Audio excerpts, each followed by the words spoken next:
Bollywood silver screen presenting into the night. इस कहानी की शुरुआत में हमें ट्रेंजियो नाम के एक आदमी को दिखाया जाता है जो एयरपोर्ट पर बैठा होता है। वो न्यूज़ देख रहा होता है और तभी जो न्यूज़ रिपोर्टर होती है वो बेहोश हो जाती है और हमें दिखाया जाता है कि शहर में बहुत सारे लोग अपने आप ही बेहोश हो गए हैं। पर जैसे ट्रेंजियो को इस बारे में पहले से पता था, वो वहीं पर खड़ी सिक्योरिटी की गन छीनकर सीधा प्लेन पर चला जाता है जो मॉस्को की तरफ जा रहा है। लेकिन अभी इस प्लेन का पायलट नहीं आया होता और इसमें को पायलट होता है जिससे वो कहता है कि तुम्हें फ्लाइट उड़ानी होगी, लेकिन वो साफ साफ मना कर देता है। इसीलिए वो उसके हाथ पर वार करके उसे जख्मी कर देता है। इसके बाद यहाँ पर जितने पैसेंजर्स बैठे होते हैं, ट्रेंजियो उनसे पूछता है कि किसी को प्लेन उड़ाना आता है। यहाँ पर एक लेडी होती है जो पहले पायलट थी। वो कहती है कि मुझे प्लेन उड़ाना आता है और इसके बाद उसकी मदद से वो इस प्लेन को यहाँ से टेक ऑफ करके ले जाता है। प्लेन के टेक ऑफ होने के बाद ट्रेंजियो से पूछा जाता है कि उसने प्लेन को हाईजैक क्यों किया। वो बताता है कि वो नाटो में एक सोल्जर था और उसे कुछ ऐसी बातें पता है जो बहुत ही खतरनाक है। वो कहता है कि जो सूरज की किरणें हैं वो बहुत ही खतरनाक हो चुकी है और उन किरणों के संपर्क में जो भी आएगा वो मारा जाएगा, चाहे वो इंसान घर के अंदर ही क्यों ना हो। जापान में पहले ये सब कुछ हो चुका है और हमें अपने प्लेन को सूरज की किरणों से दूर रखना होगा, यानी कि हमेशा सूरज की किरणों के आगे हमें रहना होगा, तभी हम बच सकते हैं। और इसीलिए मैंने वेस्ट जाने वाली फ्लाइट को हाईजैक किया है। अब जो प्लेन का को पायलट होता है जिसका नाम मैथ्यू है, जिसका हाथ जख्मी है, उसे बहुत दर्द हो रहा होता है और तभी एक पैसेंजर उसके पास आकर उसके हाथ में बैंडेज कर देती है। ये फैसला करते हैं कि जैसा ट्रेंजियो कहेगा ये वैसे ही करेंगे।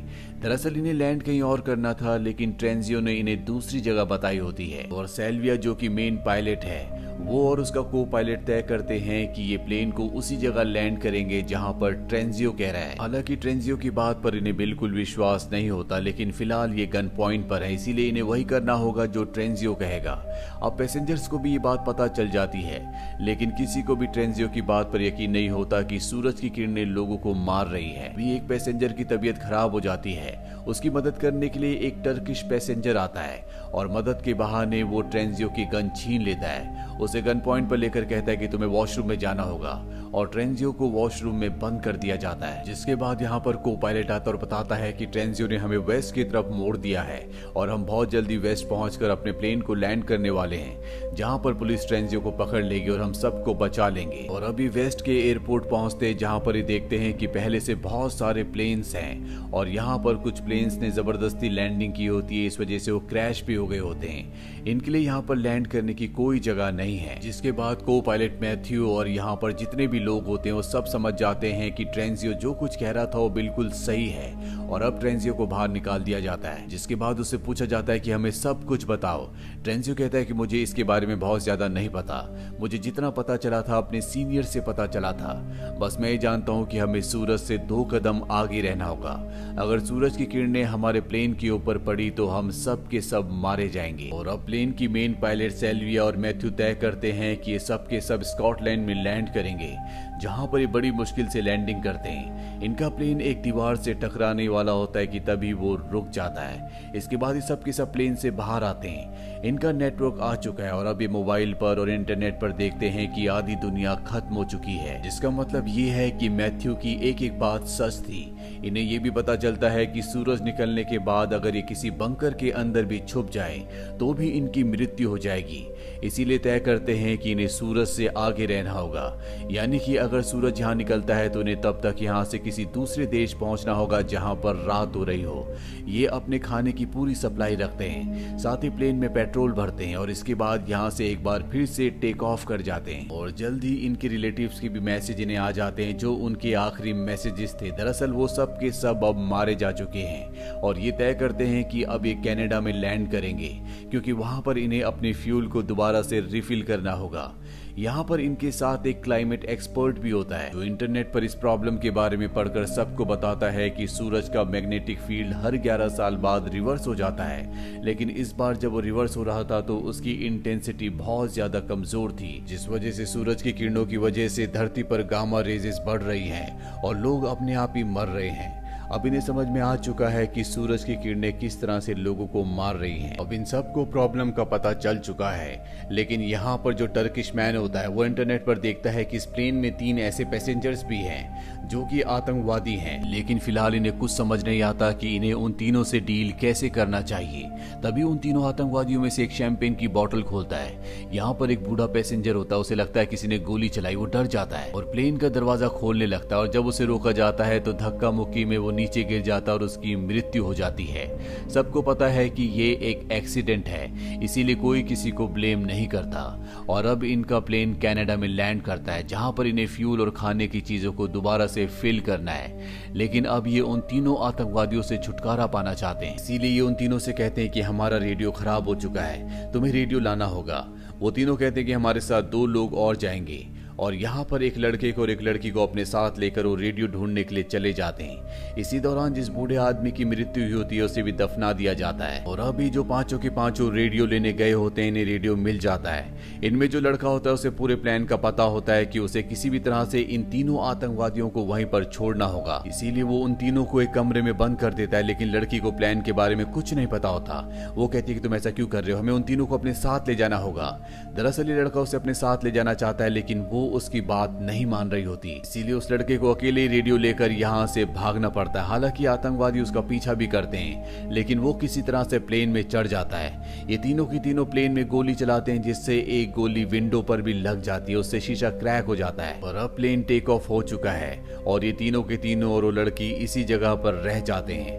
प्लेन टेक ऑफ होने के बाद रेडियो से एक दूसरे प्लेन से संपर्क कर लेते हैं, जहां इन्हें पता चलता है कि हवाई में एक ऐसी अंडरग्राउंड जगह है जो एस्ट्रोनॉट्स की प्रैक्टिस के लिए बनाया गया था और उस जगह पूरी तरह से इंसान सुरक्षित रह सकते हैं। वहां पर केवल 100 लोगों की जगह है। अब ये फैसला नहीं कर पा रहे होते कि इन्हें वहां पर जाना चाहिए कि नहीं, क्योंकि वो जगह इस जगह से बहुत दूर होती है। लेकिन इनके पास इसके अलावा कोई और रास्ता भी नहीं है। और तभी यहाँ पर अलार्म बजना शुरू हो जाता है, जो कि लैंडिंग गियर का होता है। मैथ्यू को समझ में आ जाता है कि उन 3 आतंकवादियों में से एक आतंकवादी लैंडिंग गियर में छुपकर उनके साथ जा रहा है। वो तय करता है कि वो प्लेन को और भी स्पीड से उड़ाएगा ताकि वो आतंकवादी सांस ना ले पाए और उसकी मौत हो जाए। और अब वो प्लेन को स्पीड से उड़ाना शुरू करता है, लेकिन स्पीड बढ़ने की वजह से वो विंडो जिस पर गोली लगी थी वो टूट जाती है, जिससे प्लेन के अंदर का सारा ऑक्सीजन खत्म हो जाता है। यहाँ पर लोगों को सांस लेने में प्रॉब्लम हो रही होती है। इसी प्लेन में एक बच्चा होता है जिससे सांस की अस्थमा की प्रॉब्लम होती है। लेकिन यहाँ पर जो टर्किश मैन होता है वो ऑक्सीजन पाइप से उसके लिए एक ऐसा पाइप बनाता है जो उसके नाक के अंदर डाल देता है और अब वो नॉर्मल हो जाता है। साथ ही यहाँ पर प्लेन की उस टूटी हुई विंडो को भी कवर कर दिया जाता है।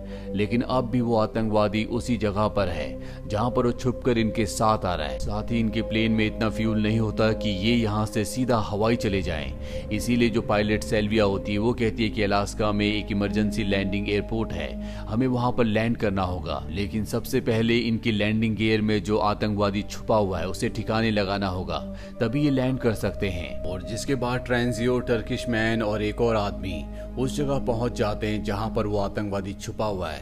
ये उस आतंकवादी को मारकर वापस ऊपर आ जाते हैं, जहां पर सारे के सारे पैसेंजर उस टर्किश मैन को घेर लेते हैं। दरअसल उसके सामान में बहुत ही कीमती हीरे मिले होते हैं। इस प्लेन में सबसे पहले जिस आदमी की तबीयत खराब हुई थी उसने बताया था कि उसने हीरे निगल लिए हैं, इसीलिए उसकी तबीयत खराब हो गई थी, जिसके बाद उसकी मौत हो गई थी।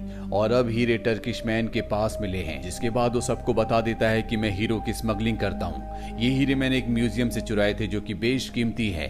और जिस आदमी की तबीयत सबसे पहले खराब हुई थी, जिसके पेट में हीरे थे, वो मेरा ही आदमी था। उसे दफनाने से पहले मैंने उसके पेट से हीरे निकाल लिए थे। और अब जब टर्किश मैन का सच सबको पता चल चुका है तो ये सब उसे क्रिमिनल मानकर उसको हथकड़ी से बांध देते हैं। इसके बाद ये लैंड करते हैं जहां पर ये टूटी हुई विंडो को रिपेयर करके फ्यूल को फिल कर लेते हैं। और अब इन सब को वोट करके फैसला करना है कि इन्हें टर्किश मैन को अपने साथ ले जाना है या उसे यहीं पर छोड़ देना है। लेकिन जो टेरिंजो होता है वो वोट नहीं करता और सबको बताता है कि जब मैं नाटो में काम कर रहा था और वहां पर सबसे पहले गामा रेडिएशन के बारे में पता चला था, तो वो लोग ऐसे शेल्टर बनाने की कोशिश कर रहे थे जो शेल्टर इंसानों के लिए सुरक्षित हो, जहां पर सूरज की किरणों का उन पर कोई भी असर ना हो।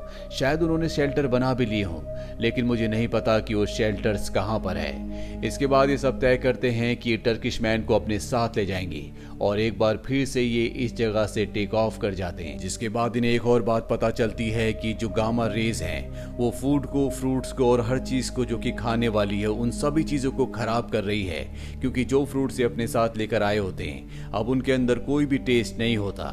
इसका मतलब ये है कि जल्दी धरती से खाना पूरी तरह से खत्म हो जाएगा। जो भी लोग बचेंगे शायद उनकी भूख से मृत्यु हो जाए। वहीं पायलट मैथ्यू को दिखाया जाता है जो कई घंटों से प्लेन उड़ा रहा है, वो बहुत घंटों से सोया नहीं है और अब उसकी दिमागी हालत भी अनस्टेबल होना शुरू हो जाती है। वो वॉशरूम में जाता है जहां जाकर वो बेहोश हो जाता है। दरअसल उसके हाथ में जो घाव होता है उसने पूरे शरीर में पॉइजन फैला दिया होता है। उसकी तबीयत बहुत ज्यादा खराब होती है और ये समझ जाते हैं कि इन्हें किसी भी तरह से हॉस्पिटल पहुंचना होगा। इनके साथ जो नर्स होती है वो कहती है कि मैं हॉस्पिटल में इसका ऑपरेशन कर सकती हूँ। वहीं अब सिल्वी के ऊपर पूरी जिम्मेदारी है कि उसे प्लेन को लैंड करवाना है, लेकिन उसे इस प्लेन को लैंड करवाने का इतना आइडिया नहीं होता। इसीलिए उसे ऑनलाइन यूट्यूब पे कई सारे वीडियोस देखने पड़ते हैं, जिसके बाद सिल्वी बड़ी मुश्किल से प्लेन को लैंड करवा देती है और इस बार इन्होंने लैंड उस जगह करवाया होता है जहां पर नेटो का हेडक्वार्टर है, जहां पर टेरिंजो को सब कुछ पता चला था। दरअसल इन्हें उम्मीद होती है कि यहाँ पर नेटो ने ऐसे बंकर्स बनाए हुए हैं जहां पर सुरक्षित रहा जा सकता है और अब ये 3 टीमों में बंट जाते हैं। एक टीम का काम होता है कि को पायलट को यानी कि मैथ्यू को हॉस्पिटल ले जाकर उसका इलाज करवाया जाए। दूसरी टीम का काम होता है कि वो नेटो के हेडक्वार्टर को ढूंढे जहां पर इन्हें वो बंकर्स मिल सके जहां पर ये सुरक्षित रह सके। और तीसरी टीम का ये काम होता है कि वो प्लेन में सारी सप्लाई दोबारा से यानी कि फ्यूल और खाने को दोबारा रिफिल कर दे। अब तीनों टीम्स अपने अपने काम में लग जाती है। सबसे पहले उस टीम को दिखाया जाता है जो हॉस्पिटल गई होती है, जिनके साथ मैथ्यू होता है। वहां पर नर्स उसका इलाज करके उसे जरूरी दवाइयां देती है जिससे उसके शरीर का पॉइजन कम होना शुरू हो जाता है। वहीं दूसरी तरफ टर्किश मैन, टेरिंजो और एक और आदमी को दिखाया जाता है जो नेटो के ऑफिस गए होते हैं, जहां पर टर्किश मैन और टेरिंजो की आपस में बहस होना शुरू हो जाती है। इन दोनों के बीच में हाथापाई हो जाती है जिससे टेरिंजो टर्किश मैन के ऊपर हमला करता है और वहीं पर बेहोश हो जाता है। उसके सर से खून निकलने लगता है। इनका तीसरा साथी जो होता है वो रिकॉर्डिंग सुन रहा होता है, जिस रिकॉर्डिंग को सुनने के बाद उसे पता चल जाता है कि वो बंकर कहां पर है, उसे लोकेशन का पता है और तभी वो कैमरे में देखता है जहां पर टर्किश मैन जमीन पर गिरा हुआ है। टेरिंजो वहां पर आता है और उसे अपने साथ ले जाता है और अब सब के सब प्लेन में वापस पहुंच चुके हैं जहां पर को पायलट मैथ्यू भी आ चुका है। उसकी तबीयत अब पहले से बेहतर है। सब के सब यहाँ पर टर्किश मैन का इंतजार कर रहे होते हैं। टेरिंजो कहता है कि मुझे नहीं लगता कि अब वो वापस आएगा और जैसे ही प्लेन को स्टार्ट करते हैं वहां पर टर्किश मैन अपनी गाड़ी लेकर आ जाता है। उसे प्लेन में वापस ले लिया जाता है जिसके बाद टेरिंजो को बांध दिया जाता है क्योंकि उसने टर्किश मैन को मारने की कोशिश की थी। और अब सब के सब ये उस तरफ निकल पड़ते हैं जहां पर नाटो के वो अंडर वाटर बंकर है जहां पर सुरक्षित रहा जा सकता है। लेकिन इन्हें पता है कि अगर इन्होंने वहां पर लैंड किया और वहां पर बंकर्स नहीं हुए या बंकर के अंदर इन्हें नहीं आने दिया गया तो इनके पास इतना फ्यूल नहीं है कि ये वहां से आगे बढ़ सके और सूरज निकलते ही इन सब की मृत्यु हो जाएगी।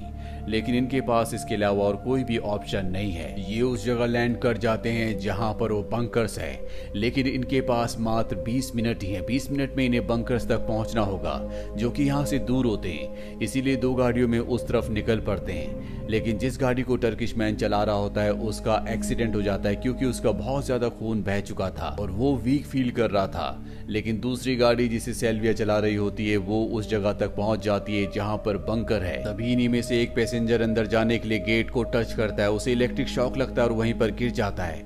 ये समझ जाते हैं कि इस गेट पर करंट है। इसे खोलने का एक बटन भी होता है लेकिन उसे दबाकर रखना होगा और अब ट्रेंजियो तय करता है कि वो इस बटन को दबाकर रखेगा, लेकिन उसे वहीं पर बांध दिया जाता है क्योंकि अब ट्रेंजियो पर किसी को भरोसा नहीं है। उसने टर्किश मैन को मारने की कोशिश की थी। उसे कहा जाता है कि जब सब के सब अंदर आ जाएंगे तब तुम्हें खोल दिया जाएगा और एक एक करके सब अंदर चले जाते हैं। और यहाँ पर इंतजार होता है दूसरी टीम का जो कि टर्किश मैन की है, जिनकी गाड़ी का एक्सीडेंट हो चुका है पर वो दूसरे रास्ते से अंदर चले जाते हैं जहाँ पर ये सब के सब मिल जाते हैं। इनके सामने नाटो के ऑफिसर्स होते हैं जो इन्हें कहते हैं कि तुम सबका यहाँ पर स्वागत है, यहाँ पर तुम सब के सब पूरी तरह से सुरक्षित हो। यानी कि वो बात सच थी। ये ऐसे बंकर्स है जहाँ पर इंसान पूरी तरह से सुरक्षित है। हालांकि ये सब तो बच चुके हैं लेकिन ट्रेंजो अब भी बाहर होता है और वो देखता है कि सूरज निकलने वाला है और अगले पल सूरज निकल जाता और ट्रेंजो की मौत हो जाती है। और इसी के साथ ये सीरीज यहीं पर खत्म हो जाती है। उम्मीद करते हैं कि ये कहानी आपको पसंद आई होगी।